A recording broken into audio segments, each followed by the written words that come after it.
નમસ્કાર દર્શક મિત્રો, મિસ્ટર ગુજરાત ન્યૂઝમાં આપનું સ્વાગત છે। અમરસર ગ્રામજનો અને આપ નેતા સંજય બાપટ દ્વારા ટાવર્સ અને ગૌચર જમીન પરથી ચાલતા ભારે વાહનો બંધ કરાવવા માટે અનેક રજૂઆત છતાં કોઈ કાર્યવાહી ન થતા આજરોજ ગાય માતા સાથે ગ્રામજનો પણ રસ્તા પર ધરણા કાર્યક્રમ કર્યો હતો। લક્ષ્મણભાઈ તેજાભાઈ આહિર દ્વારા 2 વર્ષ અગાઉ આ રોડ બંધ કરવાની ખાતરી અપાઈ હતી। અમરસર ગામની ટાવર્સ જમીનના મૂળ માલિક નીકળ્યા બ્રહ્મ સમાજના પૂજનીય રાધા દાદા રાવ ખેંગારજી જાડેજાના સમયમાં આ જમીન કઈ રીતે રાધા દાદાને મળી તે પણ જણાવ્યું।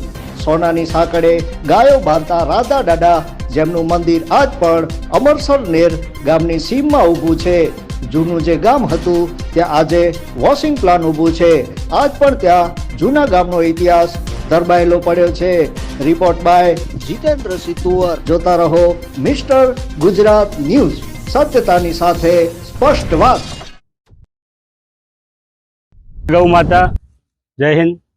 આજરોજ અમરસર ગ્રામજનો દ્વારા સર્વે નંબર 487 અમરસર ગામની જે ટાવર્સ પૈકીની અને ગૌચર જમીન માટે જે માંગણી મૂકવામાં આવેલી છે, દરખાસ્તવાળી જગ્યા છે, એ જગ્યા ઉપર મીઠાના જે ભારે વાહનો ચાલી રહ્યા છે, મોટા મોટા ટેલરો ચાલી રહ્યા છે, કાંગારૂ ચાલી રહ્યા છે, એના માટે લગભગ 8 મહિનાથી ગ્રામજનોએ અવારનવાર આ બાબતે રજૂઆતો કરેલી છે। પ્રાંત અધિકારી સાહેબને 10 તારીખે મળ્યા, મામલતદારશ્રીને મળ્યા, અને મામલતદારશ્રી પોતાની જવાબદારીથી ભાગતા હોય એમ રજા ઉપર ઉતરી ગયા। મામલતદારશ્રી અને સર્કલશ્રી દ્વારા વાત કરવામાં આવી કે અમે પોલીસ પ્રોટેક્શન માંગેલું છે, પોલીસ પ્રોટેક્શન અમને મળે એટલે અમે પોતે જાતે જઈ અને આ જે રસ્તો છે એ બંધ કરાવીશું।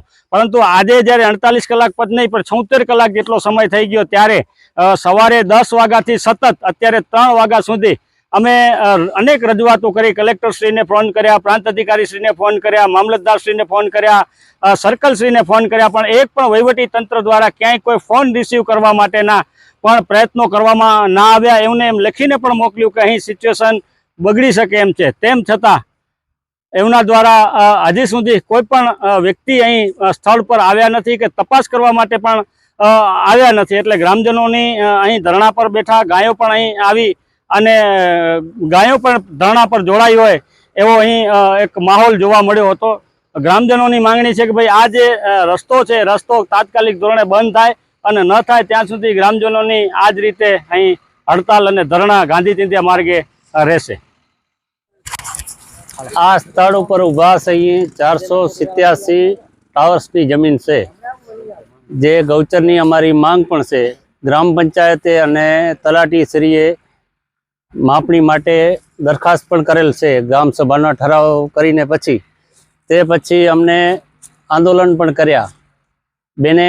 પ્રાંત બેને નિર્ણય પણ લીધો કે સત્યમાં જો ટાવર્સની જમીન હશે તો અમે રસ્તો બંધ કરાવશું। નિર્ણય લીધા પછી મામલતદારને હુકમ પણ કરેલ છે કે તમે જોઈ અને જો સિચ્યુએશન એમ લાગે તમને કે હકીકતમાં ગામને તકલીફ છે અને ટાવર્સની જમીન ઉપર દબાણ છે તો દબાણ અમે દૂર પણ કરવાનું પ્રાંત બેને આશ્વાસન પણ આપ્યું। આજથી 24 કલાકનું અમે 48 કલાકનું અલ્ટિમેટમ આપ્યું હતું। 48 કલાક સુધી કોઈ તંત્ર આવ્યું નહીં તો પછી અમે ગ્રામજનોએ બેનને ફોન પણ કર્યા, કલેક્ટરશ્રીને ફોન કર્યા, મામલતદારશ્રીને, પછી સર્કલ સાહેબને પણ ફોન કર્યા, છતાં અમારો કોઈ ફોન ઉપાડ્યો પણ નથી। આજ અમે અહીંયા રસ્તો ગાયોને ચારો પણ નાખ્યો છે। જેટલું હક સમજી લો કે દબાણ કર્યાવાળાનું છે તો અમારા ગામની સીમાડાની જમીન છે તો અમારી ગાયોનું પણ એટલું જ અહીંયા હક છે। અને રાજ્ય સરકાર ગૌચર જમીન ખુલ્લું કરાવવાની માંગ પણ કરે છે, પણ બચાવ તંત્ર એટલું નિષ્ફળ આના માટે છે કે 1 વર્ષથી અમે આ લડત આપીએ છીએ, પણ તંત્રનો કોઈ પણ અધિકારી આજ દિવસ સુધી અમને આશ્વાસન પણ આપેલ નથી। ખાસ કરીને આપણે જ્યારે આજે આ ભૂમિ પર બેઠા છીએ અમરસર ગામની, આ જમીન મૂળ કોણ માલિક, આના ઇતિહાસમાં આપણે આગળ વધીએ તો એ વિશે થોડો પ્રકાશ પાડો। હવે મારું નામ છે સામતભાઈ અને રાઘા દાદા જે હતા એ નહેર અમરસર ગામ ભેરું હતું અને જૂની નહેર રહેતા।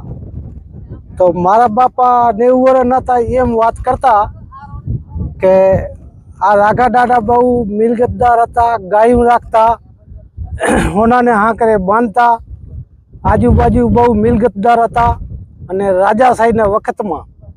હવે આ બધું એવું છે કે નહેરને અમરસર અહીંયાથી ભુજ સેટલ સીધું થાય તો એવું તો રાજા છે, ભુજથી રાજા નીકળ્યા રાખેંગાર, એની બધી સેના ગઈ આમ.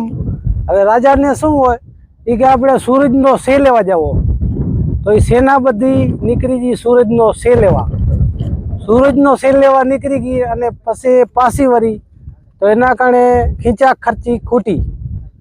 તો વડીલે કોકે કીધું કે રાઘવ દાડો તમને ઉધારા પૈસા આપે, કોરિયું ત્યાંથી કોરીના વખતમાં. એમ માણસો કહે કે રાઘવ દાડો ભગવાન જેવા માણસ હતા, ગાંધી બાપુ જેવા, અને બહુ પ્રખ્યાત હતા. ને અમારું નહેર મરસર જમીન ઘણી હતી અને એ બધી એના અંડરમાં હતી. તો વર્યા એટલે એને પૂછા કરી કે આપણે કાંક ખર્ચી ખૂટી તો રાઘા બાપા કડે જઈ. તો એમ કહે કે એ રાજાના માણ આવ્યા તો એ ગાયું ધોતા હતા રહ્યા, કે ગાયું ધોતા હતા ને આયા કે અમે કામથી આવ્યા, તો કે બેસો, એને આશ્વાસન દીધું, ચાય પાણી પાયા, જમાડ્યા. મારા બાપા કહેતા હોય એને 90 વર્ષ થયા, મને તો ખબર નથી, મને 50 વર્ષ થયા, હું વાતો સાંભળતો. તો એણે બધી કોરી ઉધારી દીધી, લઈને નીકળી ગયા ભુજ. નીકળી ગયા એટલે સમય આવ્યો ત્યાં પાછી દેવા આવ્યા. તો દેવા આવ્યા ત્યાં રાઘા દાદાને કે આ તમારી કોરી લઈ લ્યો. તો કોરી લઈ લીધી, પણ લઈ લઉં કે પણ મારે લેવી નથી, તમને મદદ કરવી છે. એવા માણસ તેદુના વખતમાં હતા. તો રાખેંગાને માણસે એમ કીધું તો હવે અમે તમને કાંઈક દાન કરવા માગી. તો રાઘે દાદા એમ કહ્યું કે દાન કરવા માગતા હો તો મારી ગાયું છે, થોડીક જમીન દો. તો એ રાખેંગારે એવો હુકમ કર્યો કે તારી ગાયું સવારમાં રવાની કર, અને ગાયું ફરે એટલી જમીન તારી અમે તને ત્રાંબાને પત્રે લેખ કરી દઈ. આવું એ રાજા બોલ્યા. તો એ ત્રાંબાને પત્રે રાઘા દાદાને લેખ કરી દીધો. અને આ બધી એ જમીન છે. પછી સમયને અનુસારે ત્યાંથી આ વસ્તી એટલી નહોતી રાજાશાહીના વખતમાં, જમીન બધી પડી હતી. તો અમુક સરકારે ખેડૂતોને દીધી અને ઘણી જમીન લગભગ 3 થી 4 હજાર ગૌચર જમીન રહી ગઈ. એ જમીનમાં હવે આટલો ટુકડો વધ્યો છે. તો આ જમીન કાયદેસર રાઘા દાદાની છે અને ગૌચર છે અને ત્રાંબાને પત્રે લેખ છે. આપણે વાત કરીએ કે આ અમરસર ગ્રામ છે અને આ ગામની જે જમીન અત્યારે ગૌચર જમીન છે એનો વિવાદ ચાલે છે. એટલે મૂળ આ જમીન ખરેખર કોની અને એનો ઇતિહાસ શું, એ થોડીક ટૂંકમાં માહિતી આપશો. આ જમીન બ્રાહ્મણોની રાઘા દાદાની ગૌચર તરીકે આવેલી, અને આ જમીન છે આગળ ગૌચર છે અને આજે ગૌચર જ છે. આ માફિયા દબાવવા માગે છે, રોડ કાઢે છે અને કારખાના બાંધે છે, બાકી જમીન ગાવે નહીં એટલે ગાવે નહીં. સાહેબ રાઘા દાદા ની વાત કરીએ એટલે રાઘા દાદા મૂળ કોણ અને એની શું ઇતિહાસ છે? રાઘા દાદા જૂની નહેરના જૂના 88 રાજાશાહી વખતના, અને એ પાછા આમાં આગળમાં ઝઘડામાં પાકિસ્તાનનો આપણો કજિયો થયો એમ કામ આવી ગયા છે. કેટલા વર્ષ પહેલાની વાત હશે? આ વાત હશે 80-90 વર્ષની વાત હશે. રાજાશાહી વખતમાં રાજાશાહીના વખતમાં રાજાને જરૂર પડી પૈસાની, તો રાઘે દાડે એ ટાઈમમાં કોરિયું આપ્યું થયું માપ ભરીને. પછી કે ઠગડોરજીને પોતે રાખ્યું ને કે મને દેવા આવ્યા તો મારે આ કોરી ખપતી નથી, મારી ગાયું ફરે એટલી મને જમીન આપો. તો આમ ને આમ ફરતે ફરતે ગાયું કુંભાડીનો સીમા શેઠો મોરગરનો આમ બંધડીને ઝાંપેથી વળી ને આ જમીન રાઘા દાદાને અર્પણ કરેલ સરકારે રાજાશાહી વખતમાં. આ જે જગ્યા છે ગૌચર જમીન કે ટાવર્સની જમીન કે સરકારી જમીન જે કહેવાય છે, એ જમીન ખરેખર મૂળ માલિક આના કોણ કહેવાય ને એની ઉત્પત્તિ વિશે થોડુંક જણાવશો. જમીન એટલે આ ગૌચર જ કહેવાય. ગૌચર એટલે આ ગામના ગૌચરમાં લાગે. પછી 2 વર્ષ પહેલાં લક્ષ્મણભાઈ ને રાવલ સાહેબ આવ્યા હતા મંદિરે. તો આ રોડ ઉપાડવાની વાત હતી. આ રોડ ઉપાડીને આમ ગામને જ્યાં 5 જણા ગામના કે હું નાખવા આ રોડ ઉપાડવાની વાત હતી તો રોડ ઉપડ્યો નહીં હજી 2 વર્ષ ત્યાં. લક્ષ્મણભાઈ એટલે કોણ? લખમણભાઈ એટલે આ તેજાસરનો છોકરો.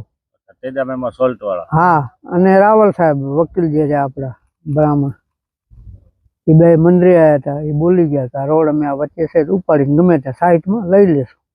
આજે હવે શું તમારી માંગણીઓ છે ગ્રામજનોને? માંગણી એટલે આ રોડ ઉપડી જવો જોઈએ. ઉપડીના સાઈડમાં ગામના જ્યાં કે ગામના 5-10 જણા કે ભાઈ આ નળે ની કોઈને એવી રીતે આ કાઢો, આ ઉપડી જવો જોઈએ.